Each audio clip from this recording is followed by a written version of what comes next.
Good day everyone. Untuk materi yang pertama di kelas short semester this time, kita akan membahas tentang tenses in English. Sebenarnya in the regular class, I only give you the simple tenses. Most of the tenses that I have given in here, that I will give, it has already been taught by your previous lecturer atau oleh saya dulu ya in the previous class. Tapi memang karena ini short semester, jadi kita akan make it quick. Jadi untuk tenses kita akan jadikan dalam satu kali pertemuan saja. And the next meeting we are going to talk about the next language focus ya. Jadi bukan hanya tentang tenses. Nah, sekali lagi 16 tenses ini akan saya berikan dengan cepat. Jadi mohon perhatikan dengan baik-baik ya guys. But if you feel like it's too difficult for you to follow, silahkan kalian cek tenses dalam bahasa Inggris. File ini akan saya lampirkan dalam tugas pada meeting kedua ini. First of all, kalau kita berbicara tentang tenses, itu adalah it will be all about time and aspect. Jadi sebenarnya kapan kalian mengatakan sebuah kejadian terjadi, when it happens, kemudian what kind of event actually happens. Nah, kalau dijabarkan dalam sebuah diagram, then it will go like this one. Biasanya saya buatnya adalah time-nya di bawah, baru nanti aspeknya di atas. But I think this will do as well ya. Nah, seperti ini for example. Jadi ini ada time, ada aspects. Nah, kalau yang di atas ini adalah ringkesan rumusnya. Memang agak kebalik ya guys. Waktunya di atas, kemudian aspeknya di bawah. Tapi kalau yang di bawah adalah aspeknya yang di atas dan waktunya yang di bawah. This is the short, actually the at glance for the. This one is the table, the real table, the full table. Nah, ketika kita berbicara tentang tenses, yang harus kalian perhatikan tentu di waktunya, kapan kejadian itu terjadi, apakah itu present, apakah itu past, future, ataukah itu future. Jadi waktu itu memang hanya 1 detik yang lalu itu masuk past, 1 detik ke depan itu adalah future, and present itu at this moment. However, when we talk about time, we also talk about the event. Kalian mau ngomongin apa sebenarnya in English? For example, if you talk about fact dan kebiasaan, maka kalian namanya pakainya simple. Tapi kalau kalian sedang membicarakan kejadian yang sedang berlangsung atau in progress, belum selesai, kalian menyebutnya dengan kata continuous atau progressive. Kemudian kalau kalian ingin membicarakan tentang kejadian yang sudah terjadi, yang sudah selesai, maka kalian menggunakan perfect atau sudah pernah melakukan sesuatu. So the event is in the past, but you want to nostalgic about it, or it relates to the present condition, then you use the perfect tense. Kalau kejadian itu sudah berlangsung tapi belum selesai, maka di sini ada kata selama. Sudah selama, so you're using perfect continuous tenses. So it has been happening for blah blah blah. Jadi sebenarnya itu kuncinya dari sebuah tenses.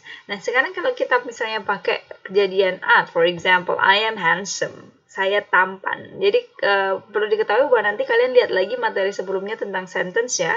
Ada nominal, ada juga verbal. Kalau nominal itu keadaan, kalau verbal itu adalah kegiatan. Nominal itu pasti pakai to be, ya, seperti ini. Kemudian kalau verbal itu dia pasti pakai kata kerja. Jadi dia melakukan sesuatu. Nominal itu keadaan ya, sakit, miskin, or poor, or anything, itu namanya nominal. Tapi kalau verbal itu you do something, there is an activity in there, jadi ada kata kerja di situ.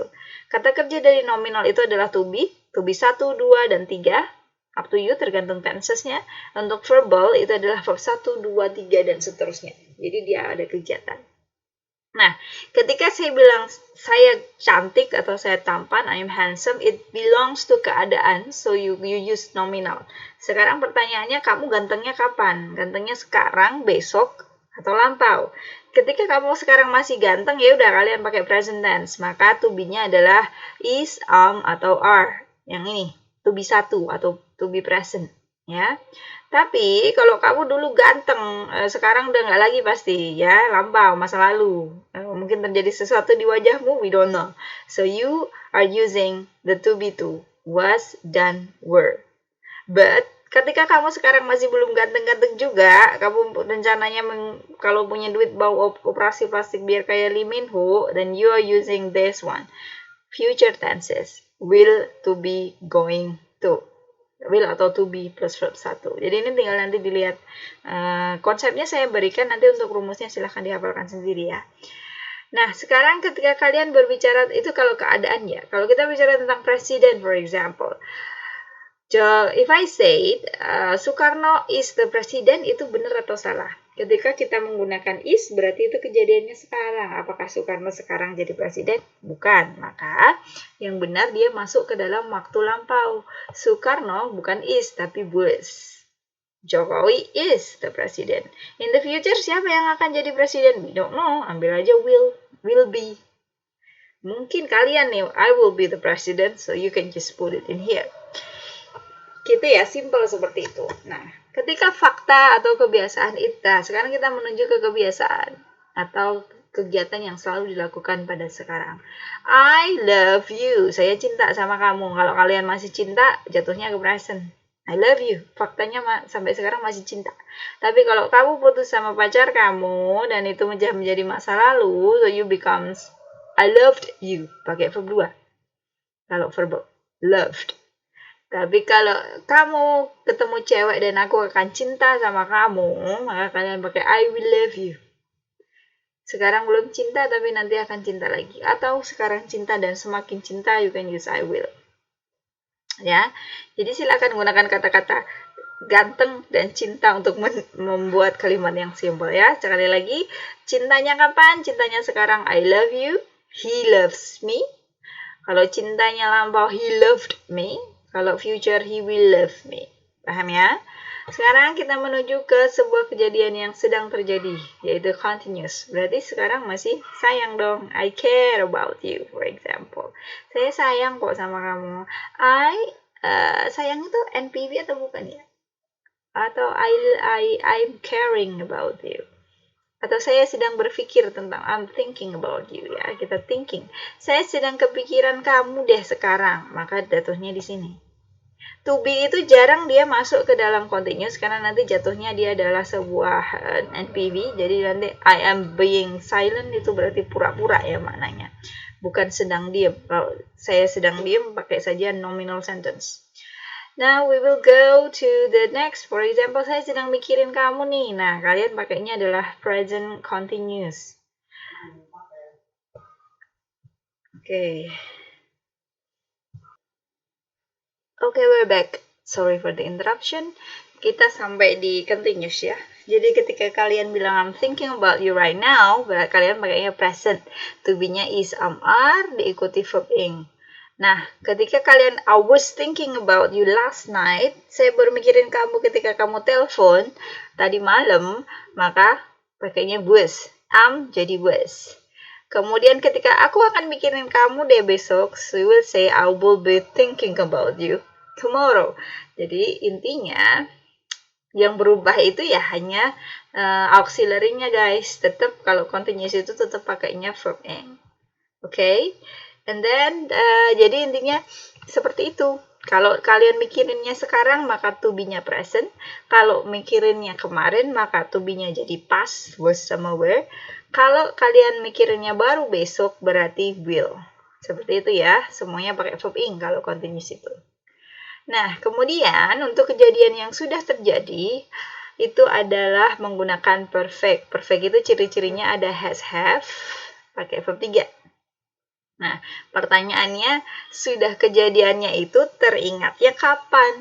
Kalau kalian misalnya saya sudah bertemu dengan dia dan sekarang masih keingat ada efeknya, maka kalian menggunakan present. For example, saya sudah jatuh cinta sama kamu, sekarang saya nggak bisa lupa. Nah, itu ada hubungannya dengan kejadian sekarang, ada efeknya dari dulu sampai sekarang. Jatuh cintanya kapan?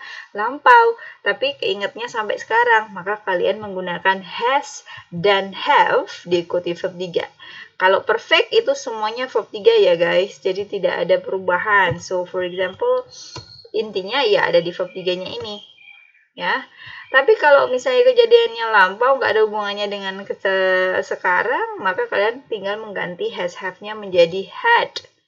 Jadi ini untuk kedua kejadian berurutan pada waktu lampau. Ini bukan masalah memori guys, tapi sebuah fakta. Misalnya dulu ada dua kejadian, yang satu terjadi duluan, maka kalian menggunakan yang past perfect.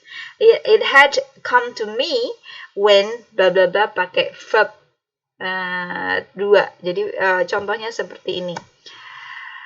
I have taken a bath when you came. Saya sudah mandi ketika kamu datang. Berarti itu dua kejadian yang terjadi di waktu lampau, yang satu terjadi terlebih dahulu. Ya, jadi sama artinya, tetap sudah. As for the next one, kalau future itu artinya adalah akan sudah selesai. Saya akan sudah selesai short course bulan Agustus. Maka kalian bilang I will have finished the course in August. Saya akan selesai course bulan Agustus. Jadi ini tentang prediction, akan sudah selesai kapan, gitu ya. Sekali lagi, untuk perfect tense itu kuncinya ada di verb 3, yang berubah apanya? Yang berubah adalah has have-nya. Kalau dia sudahnya sekarang, nah ada hubungannya dengan kejadian di masa sekarang, maka has have. Tapi kalau lampau, dua kejadian, maka pakainya had. Tapi kalau future, tinggal nambah will. Semua future tinggal nambahin will. Terlanjutnya, sudah selama itu tergantung selama kapan gitu ya. For example, saya sudah mencintaimu selama 2 tahun sampai sekarang nih. So, kalian masih sudah jatuh cinta dan masih mencintai sampai sekarang. Durasinya has have diikuti been plus verb ing. Jadi yang namanya perfect itu adalah verb 3, maka to be-nya jadi been, ya. Kemudian continuous itu verb ing, maka been plus verb ing.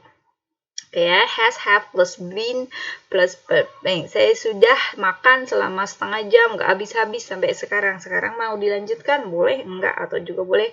Tapi kalian tahu kapan mulainya. Kemudian kalau misalnya kejadiannya di lampau, saya sudah belajar selama 2 hari, tapi kemarin nggak lulus-lulus juga. Maka dia masuknya ke had. Has-nya berubah menjadi had. Kalau misalnya future atau yang akan datang, maka kalian menggantinya menjadi will. Kita akan sudah bertemu selama 2 bulan, maka pakainya ini. Sekali lagi, untuk perfect sudah bla bla bla selama, the key is in the been and verb ing. Sudah bla bla bla selama, gitu ya. Kalau yang future pasti diikuti akan sudah selama. So basically that is the basic things about tenses. Nanti mungkin kalau kita ketemu mudah-mudahan sudah jelas dan tidak bingung ya. Untuk terus Miss, gimana membedakan aku sedang mencintaimu sama sudah cinta selama? Jadi kalau sama-sama masih mencintai, sedang ya, itu tidak peduli kapan kalian mulainya, yang penting sekarang masih sedang gitu ya. Tapi kalau yang perfect continuous itu terletak pada durasi. Jadi durasi menjadi penting, harus ada selamanya gitu ya. So again, it depends. Tenses itu adalah apa yang menentukan. Nah, ini di bawahnya juga ada namanya signal word. Jadi kalau ada kata-kata ini pasti tensesnya itu. Ini bisa dipakai di saat mengerjakan soal tenses ya. Ada kata and, at, when, while itu pasti continuous. By the time, when, now itu berarti biasanya perfect. For, since itu biasanya adalah perfect continuous. Sekali lagi, menggunakan tenses itu tidak susah. Yang harus kalian perhatikan, kalian mau bicara apa pada waktu kapan. Saya suka kamu sekarang, maka di sini. Saya suka kamu kemarin, maka di sini. Saya suka kamu besok, akan suka sama kamu, berarti di sini. Saya sedang menunggumu di sini. Sekarang, saya sedang menunggumu kemarin, masuknya yang pas. Saya akan menunggumu selamanya, masuknya yang future.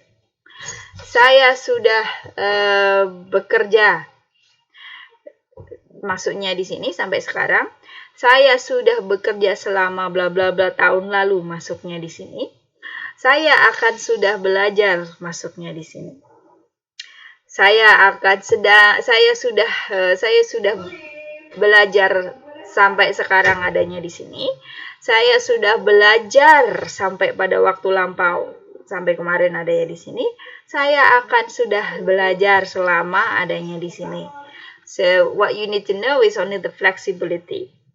Oke, mudah-mudahan it is easy for you to understand. Biasanya saya lebih suka pakai whiteboard sehingga saya bisa kasih kalian step by stepnya. So the things that you need to learn when you are dealing with tenses is when the sentence happen, kapan, and then what aspect it talks about. Kemudian jangan lupa ada yang namanya verbal ya. Jadi di sini ada bentuk-bentuk kata kerja, ini juga dipahami. Ada verb 1, verb 2, verb 3 dan verb ing karena untuk tahu grammar itu modalnya adalah knowing the verb. Jenis ada act jadi acted, jadi verb 2 itu ciri-cirinya ada ed-nya. Sama dengan verb 3 kalau reguler. Kalau irregular nanti kalian harus hafalkan. Present continuous atau participle verb ing itu harus pasti ing. Kemudian ada jenis-jenis kata kerja, ada regular, irregular, atau linking verb. Ini hanya dipahami saja. So, I think that's all from me. Oke, jadi kalau kalian mengerjakan soal tenses, silahkan dicari keterangan waktunya dulu, baru aspeknya apa. Nah, aspeknya tahu dari mana? Ya dari ini. Kata kerja yang dipakai itu nanti pasangannya apa. Oke, atau signal words yang ada di bawah sini.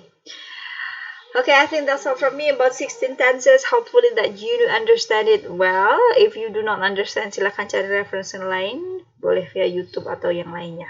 See you again. Wassalamualaikum warahmatullahi wabarakatuh.